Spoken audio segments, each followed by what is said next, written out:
First, there was Rayman Origins. Actually, no. First there was Rayman, then there was another one, then there was another one of that one, and then I don't know. There was Rayman Origins a couple of years ago, and they made Rayman Jungle Run based off Rayman Origins, and it was really good.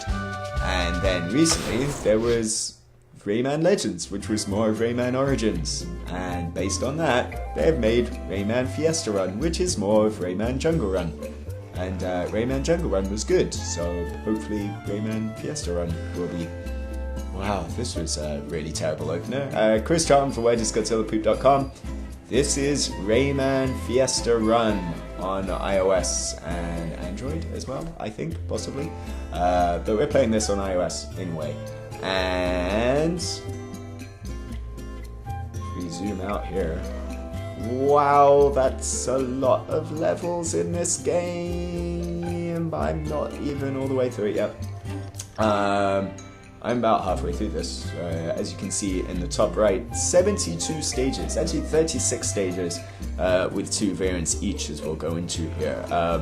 So really I think just like Legends did for Origins, where it was a case of pretty similar game, but look at how much more there is of it.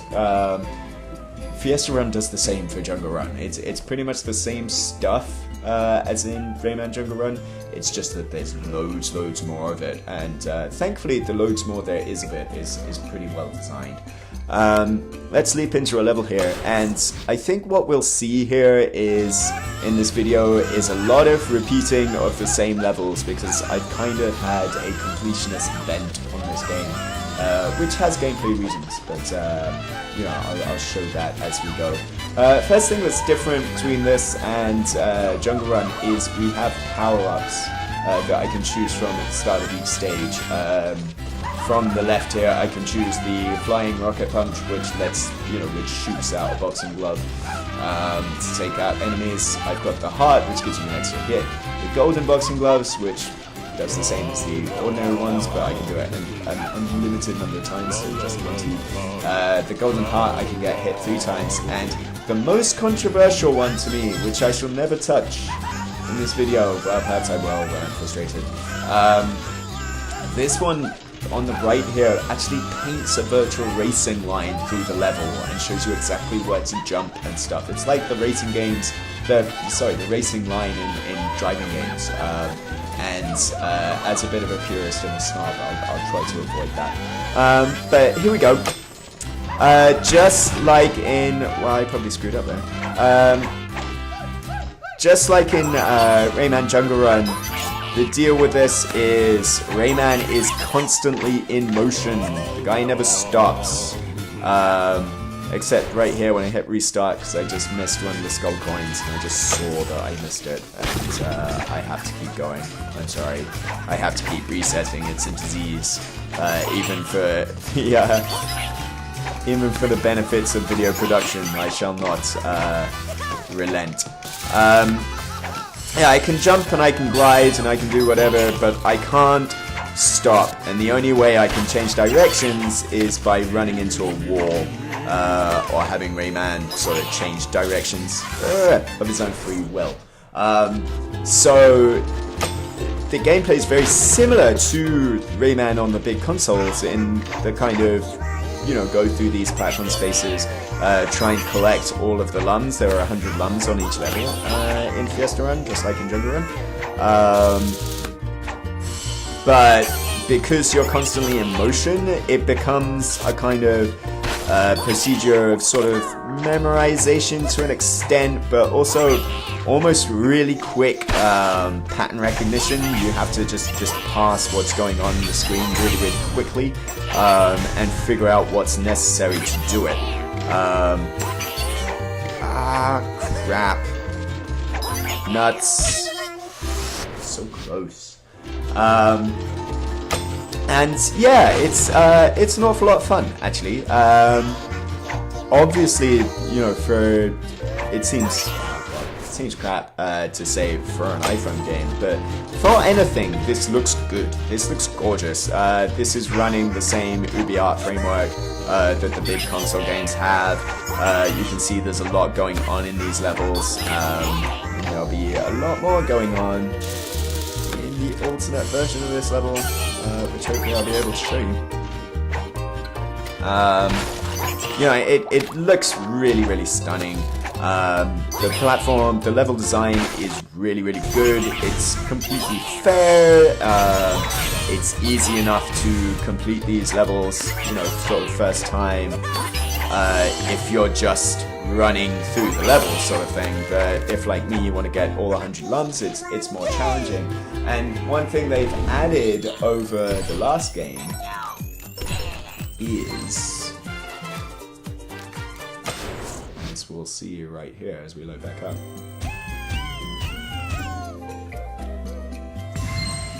So one thing it's added here is that every time I get a perfect sort of 100 lump score on a level, I get a crown, as is indicated in the top right. But I also unlock the invasion version of that level. So if you've played Rayman Legends on the big consoles, then you'll know the really super difficult spins on the original level designs, where they were invaded by enemies from other worlds, and you had to do an incredibly tough version of a level you'd already completed within a set time limit. This doesn't have the time stuff. There's 4 levels in this game that are timed races, apparently, but I haven't gotten that far yet.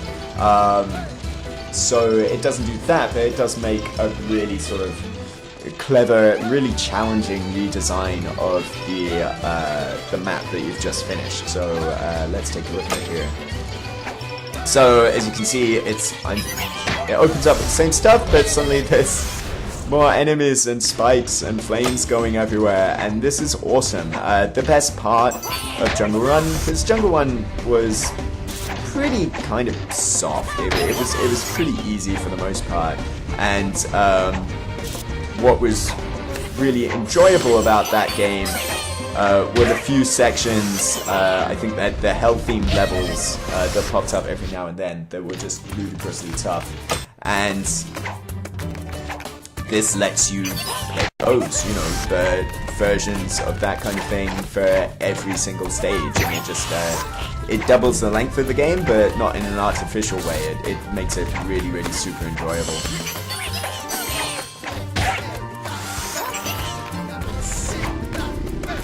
Oh, crap.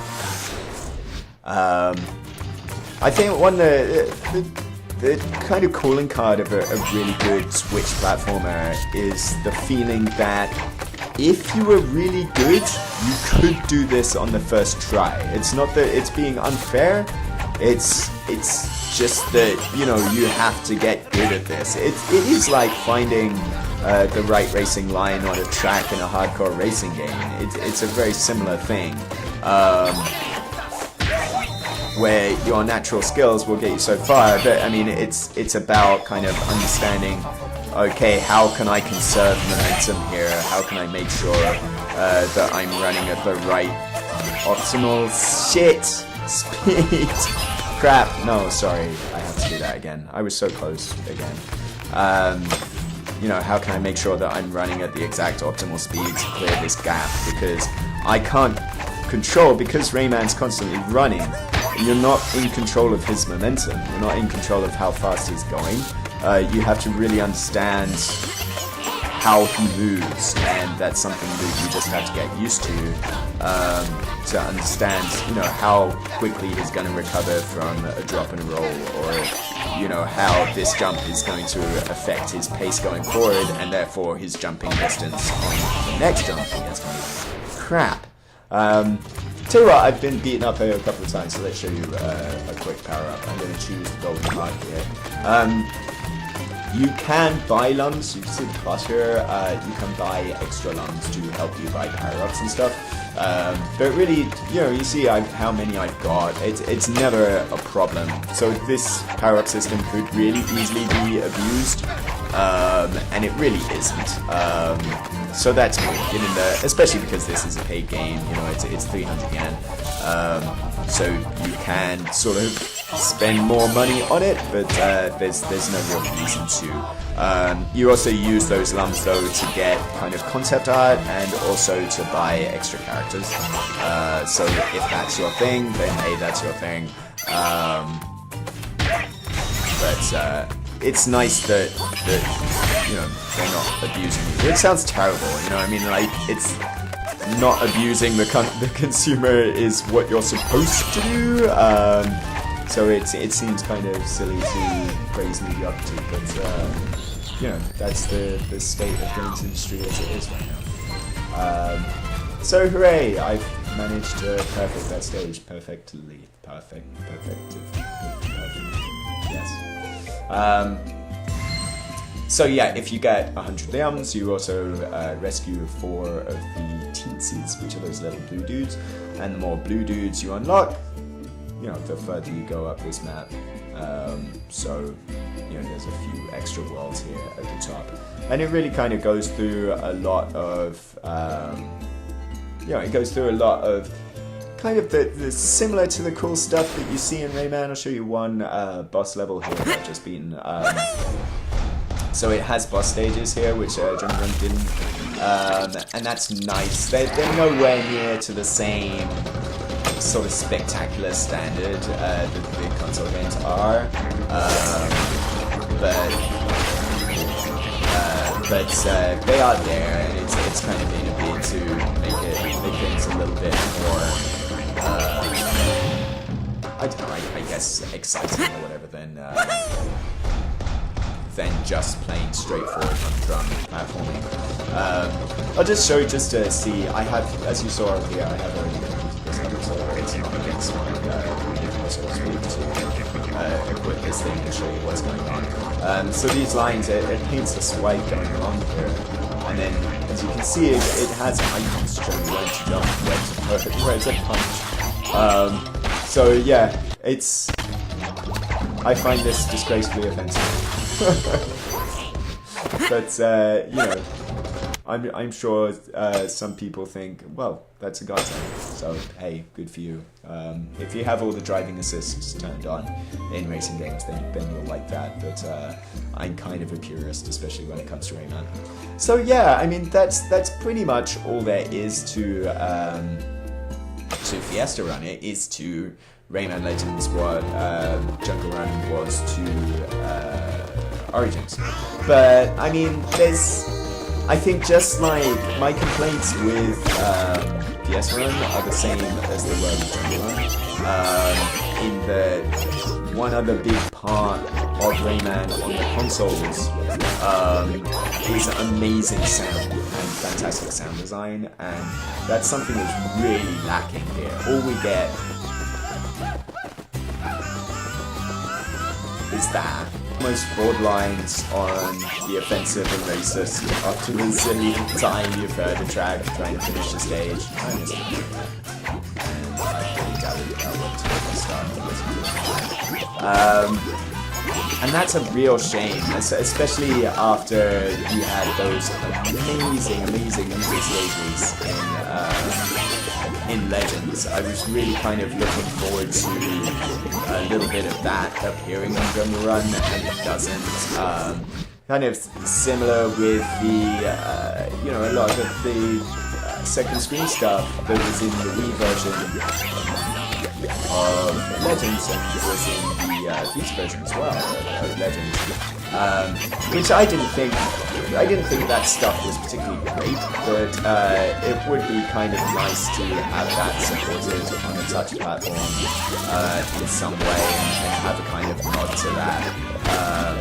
You know, if this opened up some sort of second screen functionality with a big console game, that would be cool as well. But you know, I mean, yeah, if you think about what Fiesta Run isn't, then it's a little bit disappointing.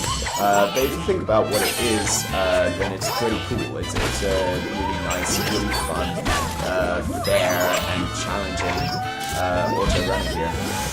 So before I get too frustrated and you get too bored with looking at the same stage over and over again, I'm going to wrap it up there. For more, including a full written review, head on over to where this gets all. Thanks.